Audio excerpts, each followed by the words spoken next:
அல்லேலூயா. நம்மள உட்காரலாம். நம்முடைய வேதம் நமக்கு ஜீவன். அல்லேலூயா.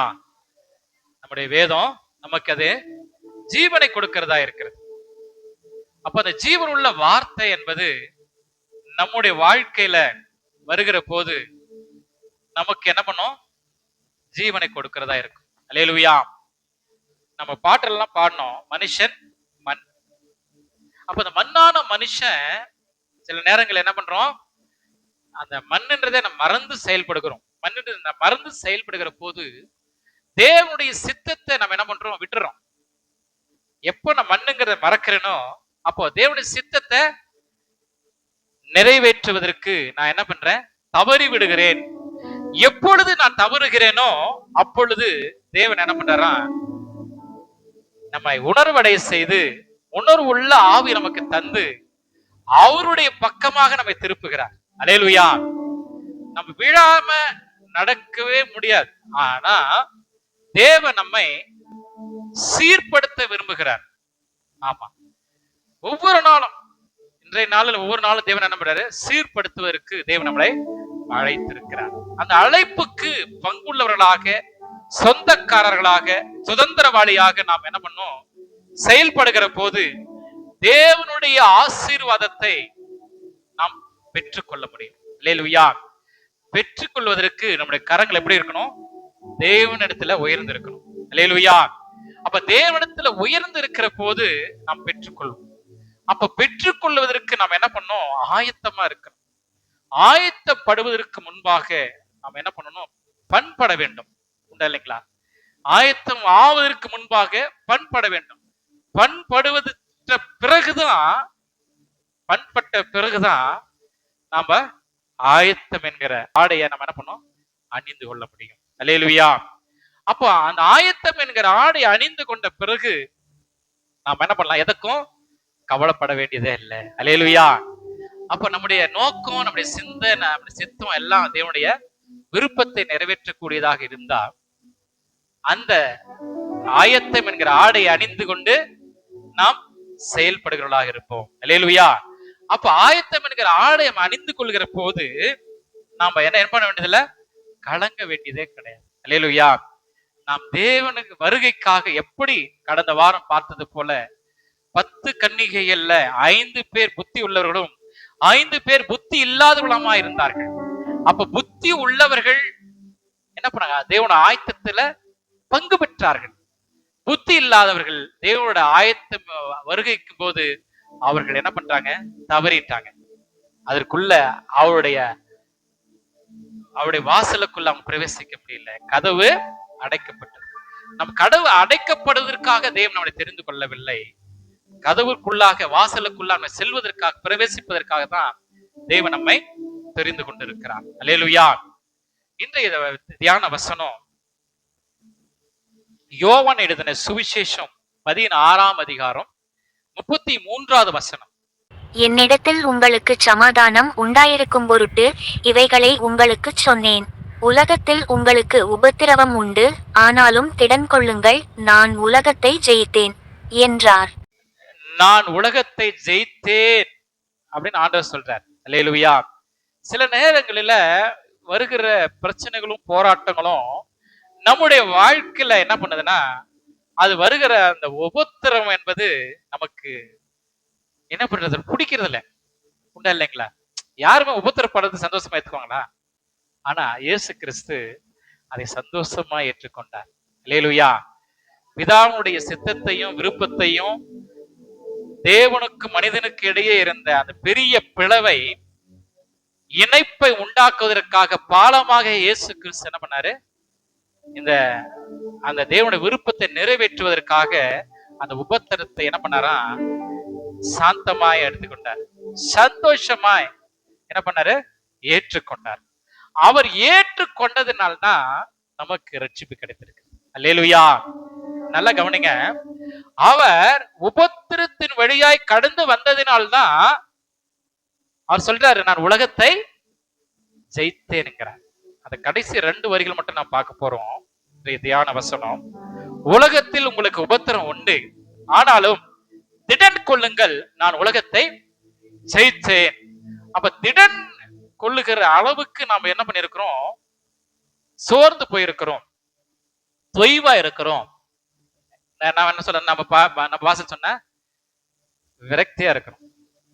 அதெல்லாம் நீங்க சோர்ந்து போகாதீங்க, விரக்தியா இருக்காதீங்க, சுறுசுறுப்பா இருங்க, விழிப்பா இருங்க, சந்தோஷமா இருங்கன்னு ஆண்டவர் என்ன பண்றாரு? திடன் கொள்ளுங்கன்றார். என்ன சொல்றாருன்னா, உலகத்தில் உங்களுக்கு உபத்திரம் உண்டு, ஆனாலும் திடன் கொள்ளுங்கள், நான் உலகத்தை ஜெயித்தேன் என்று ஆண்டவர் சொல்றார்.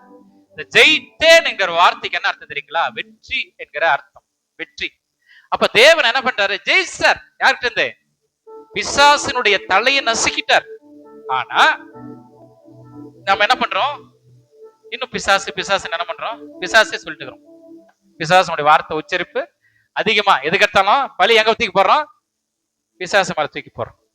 ஆனா அதற்கு நான் விலகி ஆண்டவர் சொல்றாரு, நீ உலகத்திலே உங்களுக்கு உபத்திரம் உண்டு, ஆனாலும் நீங்க திடன் கொள்ளுங்கள், நான் உலகத்தை ஜெயித்தேன். அந்த ஜெயித்தேன்ங்கிற வார்த்தைக்கு நான் வெற்றி பெற்று இருக்கிறேன், நீங்க ஏன் கவலைப்படுறீங்க அப்படின்னு ஆண்டவராக இயேசு கிறிஸ்து நமக்கு என்ன பண்றாருன்னா, அறிவுரைகளும் ஆலோசனையும் தேவனுக்கு கொடுக்கிறார். ஆலோசனைகளை நம்ம ஏற்றுக்கொள்வதற்கு நம் மனம் எப்பெல்லாம் உணர்வடைஞ்சு கீழ்ப்படுகிறோம், நமக்கு அந்த வெற்றி நமக்கு கிடைக்கும். அல்லேலூயா. அந்த வெற்றியும் நமக்கு தேவன் கொடுப்பதற்கு ஆயத்தமா இருக்கிறார். அல்லேலூயா. அப்போ சங்கீதக்காரன் சொல்றாரு, 119 சங்கீதம் 71 வசனத்துல வாசிப்போம். நான் உபத்திரவப்பட்டது எனக்கு நல்லது, அதனால் உமது பிரமாணங்களை கற்றுக்கொள்ளுகிறேன். நான் உபத்திரவப்பட்டது எனக்கு நல்லது, அதனால் உமது பிரமாணங்களை கற்றுக்கொள்ளுகிறேன். நல்லா கேளுங்க. உபத்திரவம் இல்லாம, பாடுகள் இல்லாம, சோதனைகள் இல்லாம ஜெயம் கிடைக்காது. நல்லா தெரிஞ்சுங்க. இயேசு கிறிஸ்துவும் அந்த உபத்திரத்தின் வழியாய் கடந்து வந்ததுனாலதான் நமக்கு ரட்சிப்பு கிடைச்சதுன்னு சொன்னேன். அந்த ரட்சிப்பு நமக்கு சும்மா கிடைச்சல. நல்லா தெரியுங்க. சொந்த ரத்தத்தை இயேசு கிறிஸ்து என்ன பண்ணிருக்கிறாரு? கிரய செலுத்தி இருக்கிறார். அப்போ நம் கிரயத்துக்கு கொல்லப்பட்டிருக்கிறோம். ஆண்டவருடைய ரத்தத்தினாலும் விலைக்கு வாங்கி இருக்கிறார். நமக்கு யாருக்கு சொந்தக்காரர்? நம்ம அவருக்கு, இயேசு கிறிஸ்துவுக்கு சொந்தக்காரர். அல்லேலூயா. அப்ப இயேசு கிறிஸ்துக்கு சொந்தக்காரராக நாம் கலங்க வேண்டியதில்லை. நீங்க எப்படி இருக்கணுமா? திடன் கொள்ளுங்கள் அப்படிங்கிறார். இயேசு கிறிஸ்து என்ன சொல்றாரு? நீங்க திடன் கொள்ளுங்கள். சங்கீதம் சொல்றாரு, நான் எனக்கு நல்லது, நான் உபத்திரப்பட்டது எனக்கு நல்லது, அதனாலும் அது பிரமாணங்களை நான் கற்றுக்கொள்ளுகிறேன். நல்லா தெரிஞ்சுங்க. ஆண்டுடைய பிரமாணங்களை கற்றுக்கொள்வதற்கு என்ன பண்ணணும்? என்னோட அறிவு பயன்படாது, என்னோட ஐஸ்வர்யம் பயன்படாது, என்னுடைய ஞானம் பயன்படாது. அங்க என்ன சொல்லப்படுகிறதுங்க? உபத்திரவம். அல்லேலூயா. அந்த உபத்திரவத்தின் வழியா போகிற போது சில நேரங்கள்ல கடுமையான பாதைதான் இருக்கும். எப்போ எனக்கு இந்த பிரச்சனை இருந்து தீர்வு உண்டாகும்?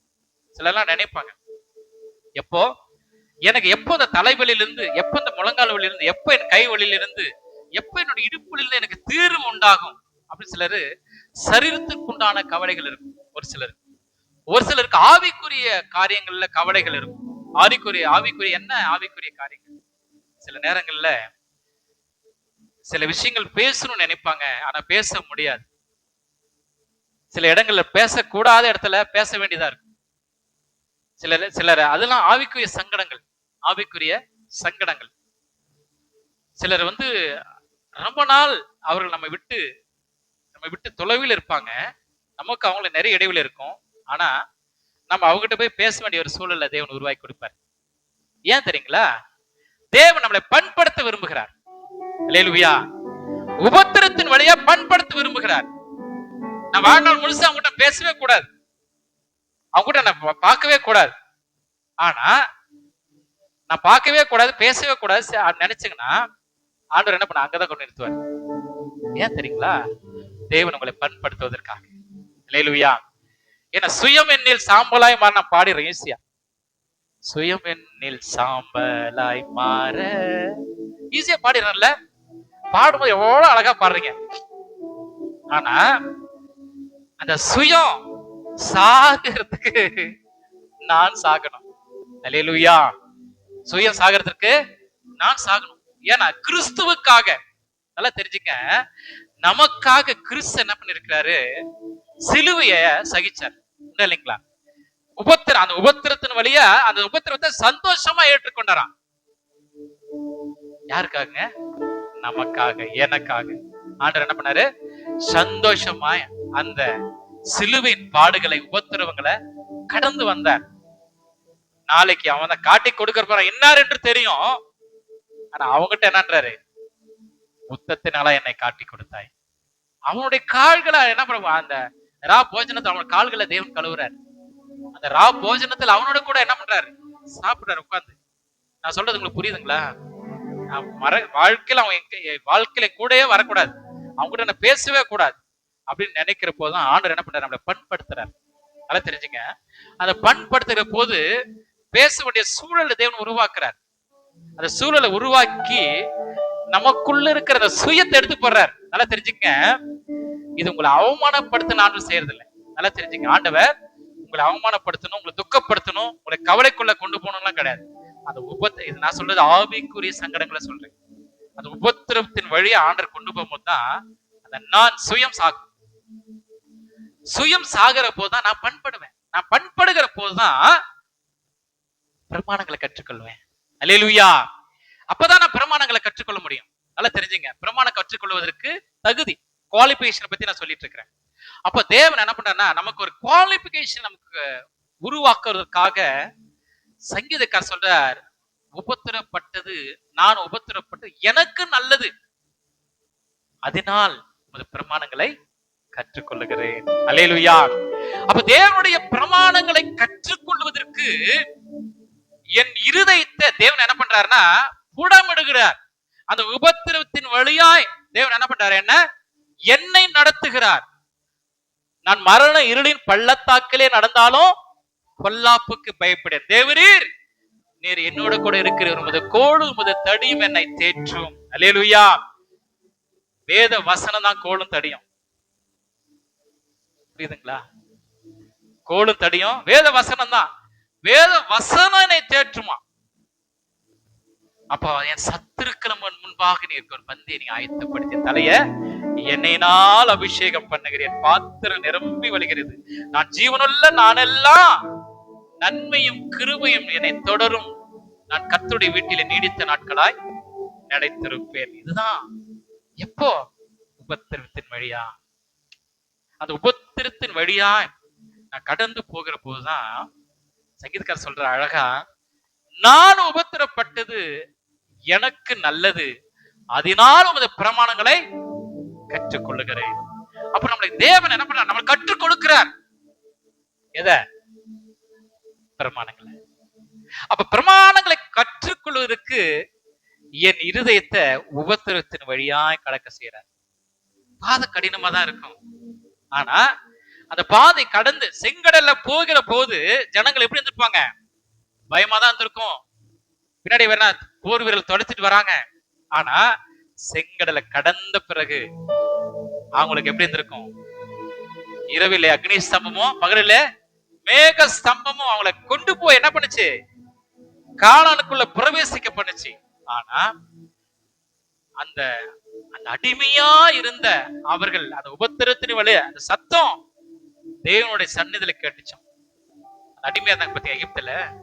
அடிமையா அந்த ஜனங்களை அந்த உபத்திரத்தின் வழியாய் அந்த ஜனங்கள் போகிற போது தேவனுடைய பார்வை எங்க விழுந்துச்சு?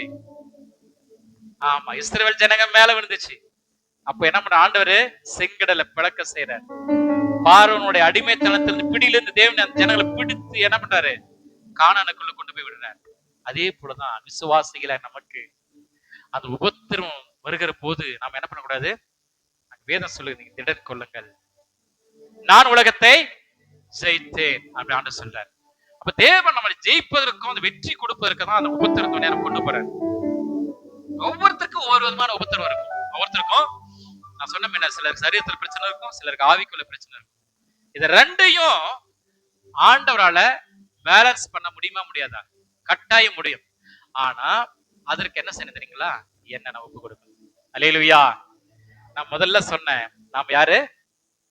சத்தம் வரல, சத்தமே வரல. நாம யாருங்க? ஒரே சத்தம் தான் வருது. எல்லாரும் சொல்லுங்க பார்க்கலாம். களிமண். நாம எல்லாம் யாருங்க? மண். ஆமா, மண்ணான மனுஷன். ஆனா அந்த மண்ணுக்காக தான் தன் உயிரை தந்தாராம். அல்லேலூயா. இந்த மண்ணுக்காக தான் அவருடைய உயிரை நமக்காக தேவன் கொடுத்தார். எப்படி கொடுத்தாரு? சும்மா கொடுத்துட்டாரா? அவரும் உபத்திரம் தான். ஆமா, அவர் ஞானஸ்தானம் பெற்ற பிறகு வனாந்தரத்துக்கு கொண்டு போகப்பட்டாராம். யாரு? இயேசு கிறிஸ்து கொண்டு போகப்பட்டார்.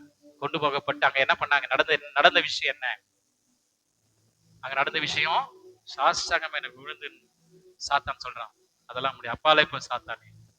அப்ப ஏன்னா அவருக்கு தேவனுடைய திட்டத்தை நிறைவேற்றணும். அதுல அவர் என்ன பண்ணாரு? ஆமா, பொறுமையை சகிச்சு அந்த உபத்திரத்து வழியா கடந்து போனார். ஒரு வசனம் வாசிப்போம். ரோமருக்கு எழுதின நிருபம் 5ஆம் அதிகாரம் 3ஆம் வசனம் வாசிக்கல. அது மாத்திரமல்ல, உபத்திரவம் பொறுமையையும், பொறுமை பரீட்சையையும், பரீட்சை நம்பிக்கையையும் உண்டாக்குகிறதென்று நாங்கள் அறிந்து. எதுலிங்க?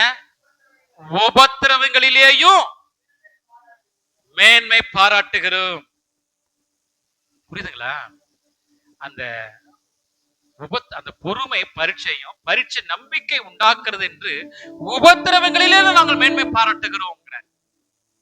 அப்போ அப்போஸ்தலனாகிய பவுல் அந்த பட்ட பிரயாசம் கொஞ்சம் இல்ல.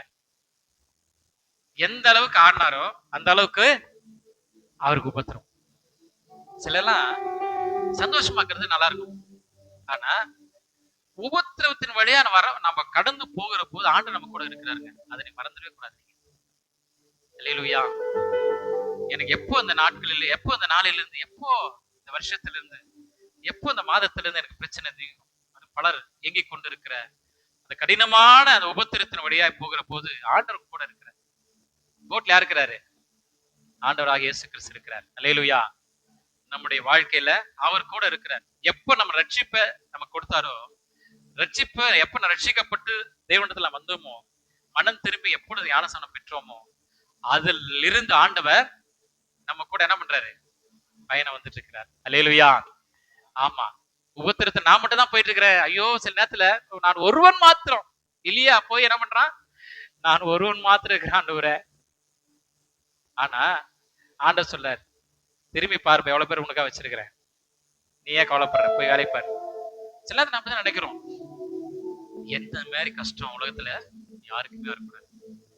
அன்னைக்கு இன்னும் கொஞ்சம் இறங்கி சொன்னா, என் எதிராளி கூட என்னை மாதிரி கஷ்டம் வரக்கூடாது.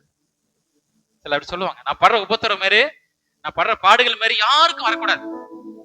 என் எதிராளி கூட இந்த கஷ்டம், இந்த வேதனையும், இந்த நோயும் அவன் வரக்கூடாது அப்படின்னு சொல்லிட்டு என்ன சில நேரங்கள்ல நம்ம பேசின நாட்கள் உண்டு. ஆனா ஆண்டவர் சொல்றாரு, உலகத்தில் உங்களுக்கு என்ன உண்டு? உபத்திரம் உண்டு. ஆனாலும் திடன் கொள்ளுங்கள், நான் உலகத்தை ஜெயித்தேன். அப்போ ஜெயிப்பதற்கு பொறுமை நம்பிக்கை உண்டாக்குதான். அப்ப உபத்திரவங்களில மேன்மை பார்க்கணும். அதாவது நம்பிக்கை ரொம்ப முக்கியம். கிறிஸ்து மேல நாம் வைத்திருக்கிற நம்பிக்கை ரொம்ப முக்கியம். நம்பிக்கை இல்லாம நம்ம ஓடவே முடியாது. விசுவாச, நம்பிக்கை, அன்பு, இவைகளில் அன்பே பெரியது. அப்ப நம்ம உபத்திரவங்களிலும் நான் என்ன பண்றேன்? மேன்மை பாராட்டுன்னு சொல்றாரு. யாரு? அப்போஸ்தலனாகிய பவுல். ஏன்னா பவுலுடைய அந்த என்ன சொல்றது, அவர் கடந்து வந்த பாதைகள்லாம் நம்ம நினைச்சு பார்த்து வச்சுக்கலாம். அவர் தான் சொல்றாரு அந்த பொறுமைய, நம்பிக்கை, அந்த அன்பு குறித்தும் அந்த நிச்சயத்தை சொல்றாரு. அப்ப நம்பிக்கை இல்லாம நாம என்ன பண்ண முடியாது? ஓடவே முடியாது. நம்பிக்கை எப்போ குறையுதோ அப்போ நமக்கு என்ன பண்ணணும்? வீழ்ச்சி தான். அந்த வீழ்ச்சி நமக்கு வராதபடிக்கு நம்ம என்ன பண்ணணும்? காத்துக்கொள்ளணும். அதாவது அது மாத்திரமல்ல, உபத்திரவம் பொறுமையையும், பொறுமை பரீட்சையையும், பரீட்சை நம்பிக்கையும் உண்டாக்குறது என்று நாங்கள் அறிந்து உபத்திரவங்களிலும் மேன்மை பாராட்டுகிறோம். அப்போ உபத்திரவம் இல்லாம நமக்கு பொறுமை கிடைக்காது. பொறுமை வராம பரீட்சை வராது. பரீட்சை இல்லாம நம்பிக்கை உண்டாகாது. அப்போ இதெல்லாம் நம்பிக்கைக்கு பிறகுதான் அந்த உபத்திரம். அப்ப உபத்திரவங்கள் எல்லாம் நான் என்ன பண்றேன்? மேன்மை பாராட்டுறேங்கிறார். நம்மளால சொல்ல முடியுங்களா? ஆண்டவர் எனக்கு உபத்திரத்தை கொடுத்திருக்கிறார், ஆனா அந்த உபத்திரத்துக்கு நான் சந்தோஷம் அப்படின்னு யாராவது உங்களால சொல்ல முடியுமா? யாருமே ஒத்துக்க மாட்டாங்க. யாருமே இதுல இருந்து எப்ப வெளியே வருமோ, இதுல இருந்து எப்போ வெளியே வரும்? ஏங்க நம்ம வேத வசனம் சொல்லப்படுகிறது, மண் குகையில் 7 தரம் உருக்கி புடமிடப்பட்ட வெள்ளி கொப்பான சுத்த சொற்களா இருக்கிறதா. வாசிங்க 12ஆம் அதிகாரம் சங்கீதம் 12:6. கர்த்தருடைய சொற்கள் மண்குகையில் 7 தரம் உருக்கி புடமிடப்பட்ட வெள்ளிக்கொப்பான சுத்த சொற்களாயிருக்கிறது. சுத்த சொற்களா இருக்கிறது. நல்லா தெரிஞ்சுங்க. அப்ப கர்த்தருடைய வார்த்தை நமக்கு நேரா வருதுன்னா அது எப்படி வருதுங்க? மண் குகையில 7 தரம் உருக்கி புடமிடப்பட்ட வெள்ளி கொப்பான சுத்த சொற்களா இருக்கிறது. அல்லேலூயா. அப்ப அதுல எந்த விதமான மாசு நீங்க பார்க்கவே முடியாது. எந்த விதமான அதுல குறை கண்டுபிடிக்க முடியாது. கர்த்தருடைய வார்த்தையில ஆண்டோட வார்த்தை எனக்கு நேரா வருதுன்னா அது எனக்கு தான். ஐயோ இல்ல வேற உபத்திரமே வராம பரீட்சையே வராம பொறுமையே வராம நம்பிக்கையே வராம இருந்துட்டா பரலோகம் உண்டா நமக்கு? அதெல்லாம் கடந்து வந்ததுனாலதான் அப்போஸ்தலனாகிய பவுல் சொல்றார், என்னது, நாங்கள் உபத்திரவங்களிலும் மேன்மை பாராட்டுகிறோம். அல்லேலூயா. அப்ப உபத்திரவங்களில மேன்மை பாராட்டு என்பது சாதாரண காரியம் இல்லை. அவ்வளவு பாடுகளுங்க. கிறிஸ்துவுக்காக என்ன பண்றாரு? அவர் அடிபடுறார். வாசிப்போம் 2 கொரிந்தியர் 11ஆவது அதிகாரம் 24, 25. யூதர்களால் 1 குறைய 40 அடியாக 5 தரம் அடிபட்டேன். 40 அடியாக 5 தரம் அடிபட்டேன். அப்படின்னு எத்தனை முறை ஆகுதுங்க? 1 குறைய 40 அடியாக 5 தரம் அப்படின்னா 196 முறையா? 196 முறை அடி வாங்குறாரு. யாருக்கோசரம்? யாருக்காகங்க? அவரு ஜாலியா செல்வ சீமான். அவரு யாரு? அப்போஸ்தலர் பவுல். ஆனா அந்த நம்ம சொன்ன பாத்தீங்களா, எனக்கு நான் உபத்திரப்பட்டது எனக்கு நல்லது, அதனால பெருமானங்களை கற்றுக்கொண்டேன். அப்போ தேவனுடைய பிரமாணத்தை கை கொள்ளணும். தேவனுடைய பிரமாணத்தை நிறைவேற்றுவதற்காக அவர் என்ன பண்றாரு? யூதர்களை 1 குறை 40 அடியாக 5 தரம் அடிபட்டேன். அது மாத்திரம் கேள பாருங்க. 3 தரம் மிலாறுகளால் அடிபட்டேன், 1 தரம் கல்லெறியுண்டேன், 3 தரம் கப்பற்சேதத்தில் இருந்தேன், கடலிலே ஒரு இராப்பகல் முழுவதும் போக்கினேன். இது படிக்கும் போதே நமக்கு என்ன பண்ணுது? உள்ள கண் என்ன பண்ணுது? இருதயம் என்கிற கண் கலங்குது. ஆமா, யோசிச்சு பாருங்க. ராப்பகல் முழுசும் எப்படி இருக்கும்? இப்ப குளிர் எப்படி இருப்பா? வேணா ஆப்பணுன்றீங்க. ஆனா அதை விட கடல்லாம் பயங்கரமா இருக்கும். அந்த குளிரிலும் யாருக்காக? கிறிஸ்துவனுடைய பிரமாணங்களை நிறைவேற்றுவதற்காக, கிறிஸ்துவனுடைய பிரமாணங்களை கற்றுக்கொள்வதற்காக என்ன பண்றாருன்னா அப்போஸ்தலனாகிய பவுல் அடி வாங்குறாரு. 3 தரம் மிலாறுகளால் அடிக்கிறாங்க. அது மாத்திரமல்ல, 1 தரம் கல்லெறி உண்டேன்றாங்க. 3 தரம் கப்பற் சேதத்துல இருந்தேன். கடலில் ராப்பகல் முழுவதும் போக்கினேன். சாப்பாடு இல்ல. அந்த என்ன சொல்லுது, அந்த பசி வரும்போது 10 பறந்து போயிடும் சொல்லுவாங்க. பசி வந்தா 10 பறந்து போயிருமா. பசி வரும்போது ஒருத்தருடைய நீங்க அவளை டச் பண்ணா தெரியும், கோவம் வரும். வருமா?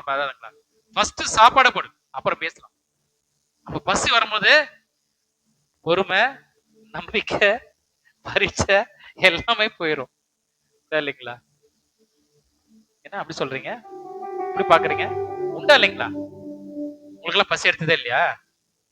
பசி வரும்போது என்ன பண்றதுன்னே தெரியாது. அப்போ அதெல்லாம் யாருக்காக? தேவனுடைய பிரமாணங்களை கற்றுக்கொள்வதற்காக என்ன பண்றாரு அப்போஸ்தலனாகிய பவுல் எல்லாம் சகிக்கிறார். நம்ம படிச்ச இல்லையா? பொறுமை, நம்பிக்கை, உபத்திரவம், இதெல்லாம் நான் என்ன பண்றேன்? உபத்திரவங்களை நம்ம மேன்மை பாராட்டுகிறேன். அது மாத்திரமல்ல, 26ஆம் வசனம் வாசிங்க.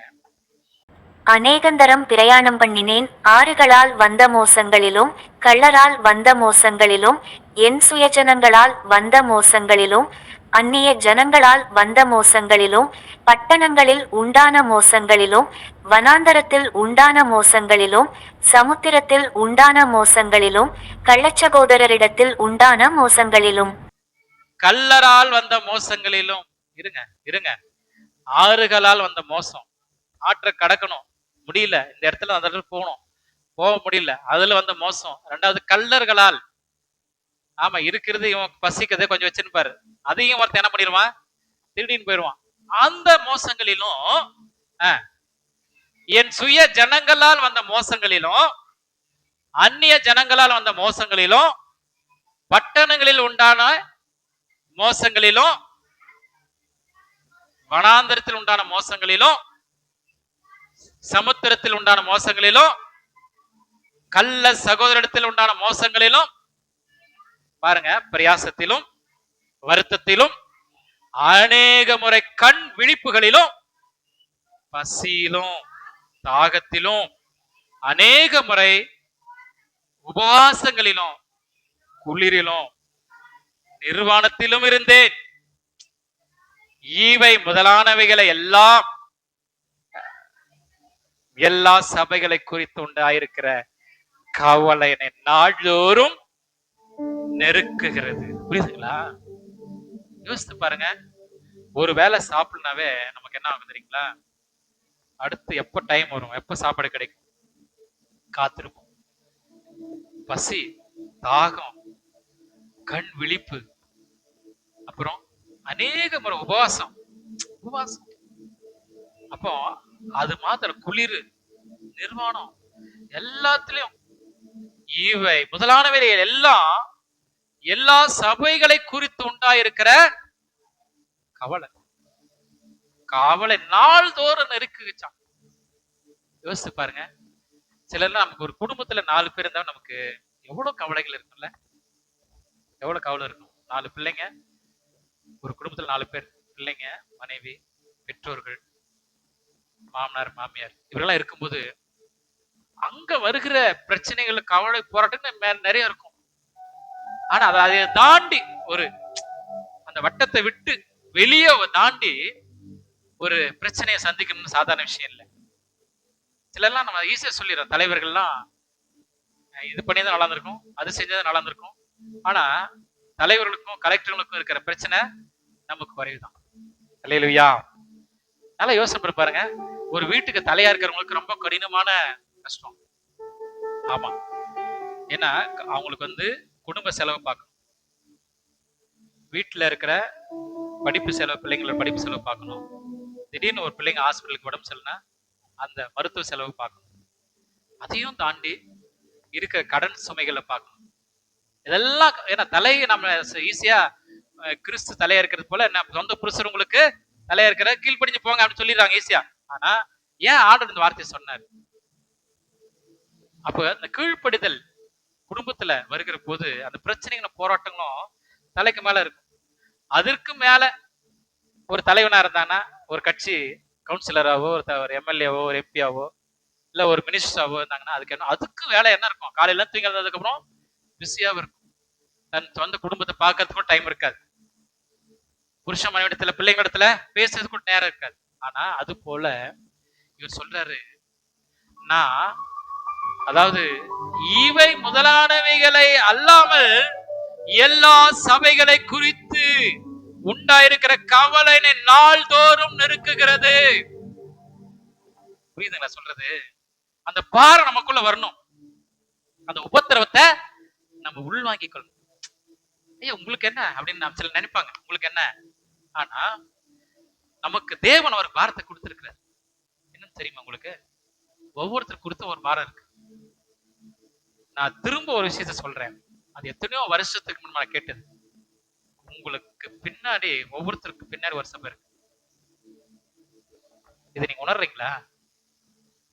நீங்க தான் ஜவாப்தாரி.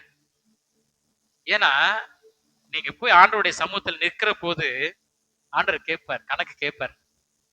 இந்த கிராமத்துல உனக்கு நான் கொடுத்தேன்ல, நீ என்ன, உன்னுடைய பங்கு என்ன? இந்த குடும்பத்துல உன்னை வச்சேன், உன்னை தெரிந்தெடுத்தேன், உன்னை ரட்சிப்புக்குள் எடுத்தேன். ஆண்டவர் கேள்வி கேட்பார், உன்னுடைய பங்கு என்ன?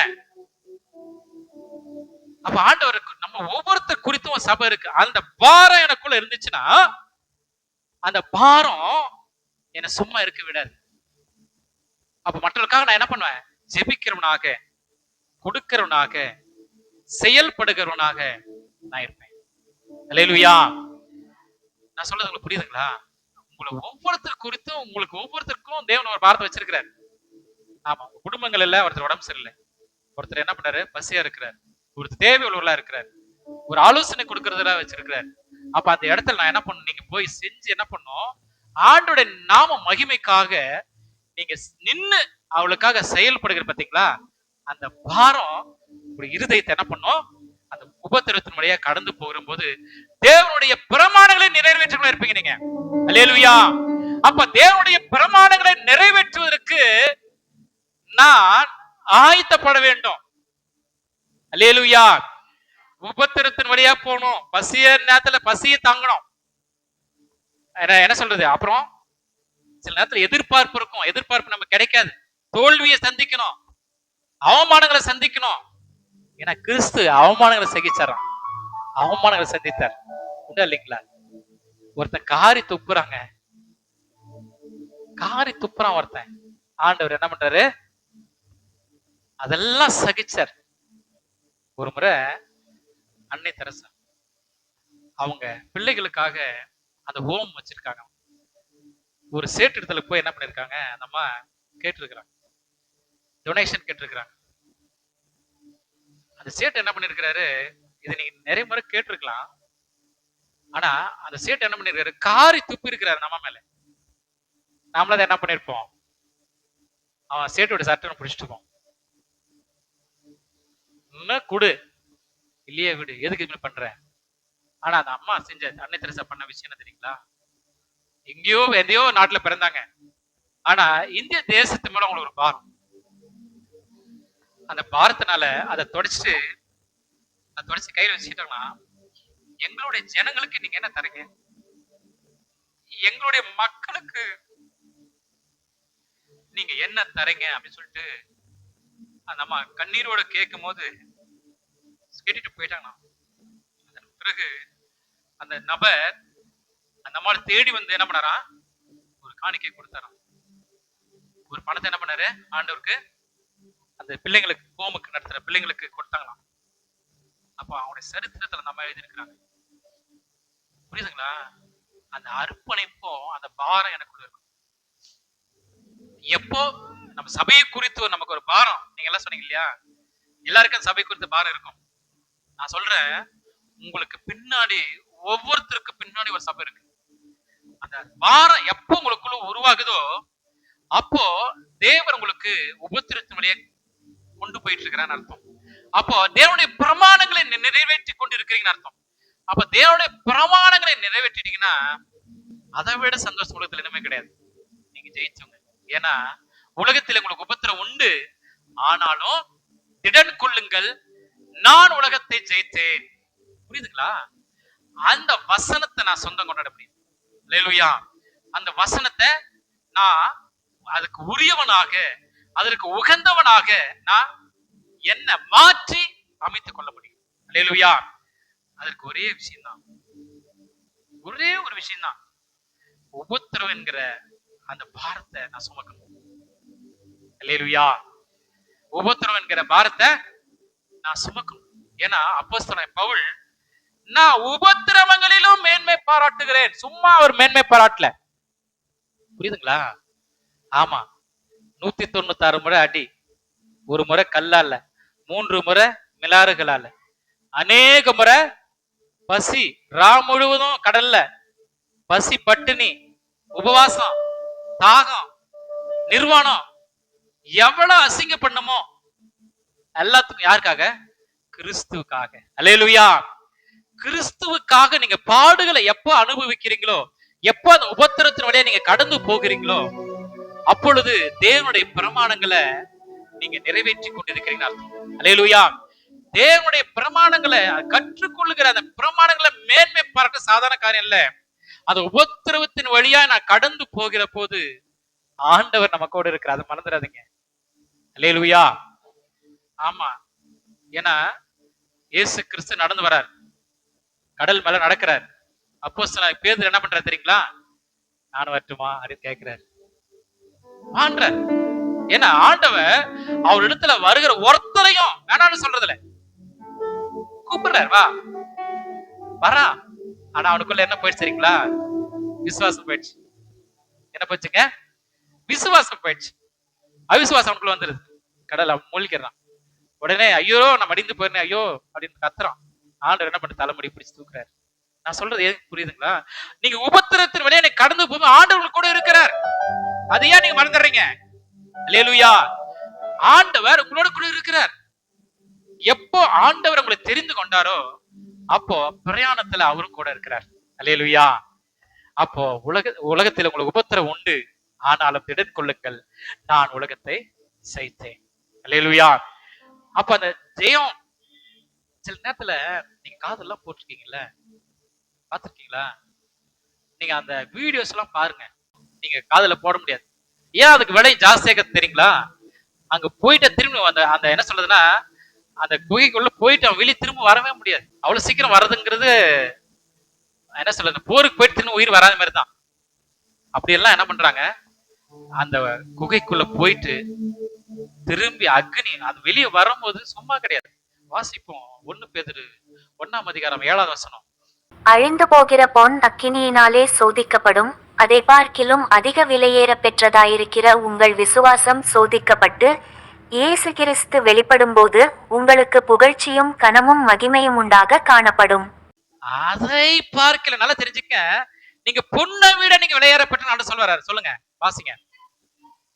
அதிக விலையேறப்பட்டதா இருக்கிற உங்கள் விசுவாசம் சோதிக்கப்பட்டு இயேசு கிறிஸ்து வெளிப்படும் போது உங்களுக்கு புகழ்ச்சியும் கனமும் மகிமையும் காணப்படும். புரியுதுங்களா? பொன் வெள்ளி பொன் அக்னியினாலே சோதிக்கப்படும், அதை விட அதிக விலையேறப்பட்டதா இருக்கும் விசுவாசம். ரொம்ப முக்கியம். ஏன்னா விசுவாசத்தினால்தான் பேதுரு என்ன பண்ணா, கடல்ல மூழ்கினான். அப்ப விசுவாசம் எங்க குறையுதோ அங்க என்ன பண்ண, விசுவாசம் அங்க பாருங்க, அழிந்து போகிற பொன் அக்னியால சோதிக்கப்படும், அதை விட அதிக விலையேறப்பட்டதா இருக்கிற உங்கள் விசுவாசம் சோதிக்கப்பட்டு இயேசு கிறிஸ்து வெளிப்படும் போது உங்களுக்கு புகழ்ச்சியும் கனமும் மகிமை உண்டாக காணப்படும். அல்லேலூயா. நல்லா புரிஞ்சுக்கங்க. அந்த புகழ்ச்சி சாதாரண வந்துடாது. அதெல்லாம் அந்த பொன் எப்படி அழிந்து போகிற பொண்ணுங்க, ஆனா விசுவாசம் அழியாதது. அல்லேலூயா. 2 விஷயம். ஒண்ணு, அழிஞ்சு போகிறது பொண்ணு என்ன பண்ணும், ஒரு நாளைக்கு அழிஞ்சு போயிடும். அதை விட விலையேறப்பட்டதா இருக்கும் விசுவாசம். விசுவாசம் நம்ம காத்துக்கொள்ளணும். ஏன்னா விசுவாச சோதனை நிறைய வரும் நமக்கு. ஆனா விசுவாச சோதனைய ஜெயிக்கணும்னா எனக்கு மேல பாரம் இருக்கணும், எனக்குள்ள என் தலைமையில என்ன இருக்கணும், பாரம் இருக்கணும். சுமையே இல்லைன்னா எப்படி இருக்குங்க? ஒருத்தனுக்கு சுமையே கொடுக்கல எதுவுமே, ஐயோ என் பிள்ளை கஷ்டப்படும், ஐயோ என் பிள்ளைக்கு இது வேணாம், இந்த பிள்ளைக்கு இது வேணாம், கொடுக்க வேணாம், என் பிள்ளால முடியாது, எல்லாம் இவங்களே செய்யறது, இவங்களே எல்லாம் இழுத்து போட்டு செஞ்சு என்ன ஆகும், என்ன ஆகும், சும்மா அதிகமாயிடும்.